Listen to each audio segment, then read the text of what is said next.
సీనియర్లకు, ఎందుకంటే టైం చాలా తక్కువ ఉంది కాబట్టి మరి పేరు పేరున వేదిక మీద ఉన్నటువంటి నాయకులకు అందరికీ నమస్కారాలు తెలియజేస్తా ఉన్నాను.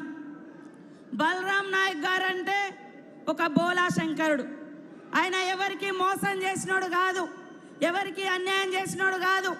ఇద్దరం కూడా వేరు వేరు పార్టీలలో ఆయన 2009 నుంచి 14 వరకు కేంద్ర మంత్రిగా పార్లమెంట్ సభ్యుడిగా ఉన్నప్పటికీ, నేను ములుగు అసెంబ్లీ ఎమ్మెల్యేగా ఉన్నప్పటికీ అన్న చెల్లెల్లా కలిసి ఉన్నాం. కాబట్టి ఇక్కడికి వచ్చినటువంటి సోదరులందరికీ కూడా ఏమైనా అపోహలున్నా అనుమానాలున్నా ఎవరైనా ఒకరి మీద ఒకరు చెప్పినా అవన్నీ పక్కకు పెట్టి మన మాజీ మంత్రిని గెలిపిస్తే తప్పకుండా బలరామన్న మళ్ళీ కేంద్ర మంత్రిగా ఈ పార్లమెంట్ నుంచి ఉంటాడు అని ఈ సందర్భంగా తెలియజేస్తా ఉన్నాను. అదే కాకుండా ఇప్పుడు జరుగుతున్నటువంటి యుద్ధం, ఇప్పుడు జరుగుతున్నటువంటి పోరాటం రెండు సిద్ధాంతాల మధ్య, రెండు వర్గాల మధ్య. ఒకరేమో ఈ దేశ సంపద దోచుకొని తన దోస్తులకు దోచిపెడుతున్నటువంటి, గాంధీని చంపినటువంటి, ఈ దేశానికి స్వతంత్రం తెచ్చినటువంటి గాంధీని చంపినటువంటి, గాడ్సే సిద్ధాంతం అనుసరిస్తున్నటువంటి బీజేపీకి నాయకత్వం వహిస్తున్నటువంటి మోడీ గారికి, ఒకరేమో ఈ దేశం కోసం ప్రాణాలు అర్పించినటువంటి గాంధీ సిద్ధాంతాన్ని, ప్రేమను, అహింసను అనుసరిస్తూ పేదల కోసం మరి అసమాన పోరాట యోధుడిగా తయారై ఈరోజు కన్యాకుమారి నుంచి కాశ్మీర్ వరకు ప్రజల కష్టాలన్నీ తెలుసుకొని నఫరత్ కే దుకాన్ మే నఫరత్ కే బాజార్ మే మరి మొహబ్బత్ కే దుకాన్ కోల్ గయా అనేటువంటి మన రాహుల్ గాంధీ నాయకత్వం వహిస్తున్నటువంటి గాంధీ సిద్ధాంతానికి మధ్య జరుగుతున్నటువంటి పోరాటం. కాబట్టి ఇవాళ పేదల మీద ఎలాంటి ఇబ్బందులు లేకుండా పేదల కష్టాలు తీర్చేటువంటి పార్టీ కాంగ్రెస్ పార్టీ. మీరు ఒక్కసారి ఆలోచించండి, ఈ 10 సంవత్సరాల కాలంలో, మోడీ గారి కాలంలో మీకు గల్లీకి ఒక ఇల్లు వచ్చిందా?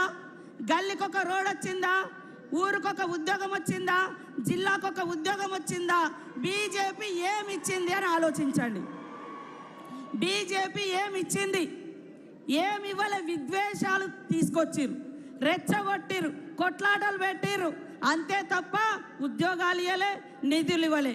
పైనుంచి జిఎస్టీ అనేది తీసుకొచ్చి దేశవ్యాప్తంగా పేదల మీద, ప్రజలు కట్టుకునే బట్టల మీద 12%, విద్య మీద 18%. దేవుడు అంటారు కదా, దేవుడికి భక్తునికి ఉండే అనుసంధానం అగర్బత్తి మీద కూడా 5% జిఎస్టీ పన్నులు వేసి దేశవ్యాప్తంగా 54 లక్షల కోట్ల రూపాయల పన్నులు ప్రజల దగ్గర నుంచి దోచుకొని తన దోస్తులకు దోచిపెడుతున్నటువంటి మోడీ మనకు కావాలా?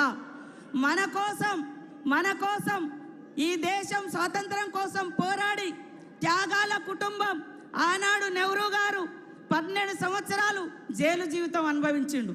ఇందిరమ్మ ఈ దేశం నా దేహం ముక్కలైనా పర్వాలేదు కానీ ఈ దేశాన్ని ముక్కలు కానియను, దేశ సమైక్యత కావాలి, మరి భిన్నత్వంలో ఏకత్వమే జాతి యొక్క అస్తిత్వం అని నిలబడ్డటువంటి మహనీయురాలు. మరి అలాంటి వారసత్వం నుంచి వచ్చినటువంటి రాహుల్ గాంధీ గారిని గెలిపించడం కోసం ప్రతి ఒక్కరు కూడా కష్టపడాల్సిన అవసరం ఉంది. ఇవాళ కాంగ్రెస్ ఉన్నప్పుడు 100 రోజుల పని తీసుకొచ్చింది. ఉపాధి హామీ చట్టంతో పాటు పోడు భూముల హక్కు చట్టం, విద్యా హక్కు చట్టం, 80 కోట్ల మందికి పైగా రేషన్ కార్డులు ఇచ్చి ఆహార భద్రతా చట్టం, ఇలాంటి ఎన్నో చట్టాలు తీసుకొచ్చారు. మరి మోడీ గారు ఏం తీసుకొచ్చారు? మోడీ గారు ఆ చట్టాలకు తూట్లు పొడిచే విధంగా రేపు మనకిచ్చినటువంటి మనందరి ఆత్మగౌరవానికి ప్రతీక భారత రాజ్యాంగాన్ని మార్చేటువంటి కుట్ర జరుగుతుంది. భారత రాజ్యాంగం మార్చబడితే యుగాల నాటి మన సంస్కృతి వస్తే దళితుడు ఎక్కడ పుట్టినంటాడు? అరికాళ్ళ కాడ పుట్టిండు కాబట్టి నువ్వు అంటరాని వాడు అని చెప్పేటువంటి సిద్ధాంతం వస్తుంది. సమానత్వం అనేటువంటి రాజ్యాంగ హక్కులను ఈ మోడీ కాలంలో, రాబోయే కాలంలో కోల్పోబోతున్నాం. దయచేసి ఇక్కడున్నటువంటి ప్రతి ఒక్కరు ఆలోచించండి. రాహుల్ గాంధీ గారు ఈ దేశం కోసం పడుతున్నటువంటి కష్టాన్ని అర్థం చేసుకొని ఇక్కడ మా మీద మీకు ఎవరికైనా భిన్నాభిప్రాయాలు ఉండొచ్చు, కానీ అక్కడ ఉన్నటువంటి నాయకుని మీద భిన్నాభిప్రాయాలు ఉండి ఈ ఎలక్షన్లలో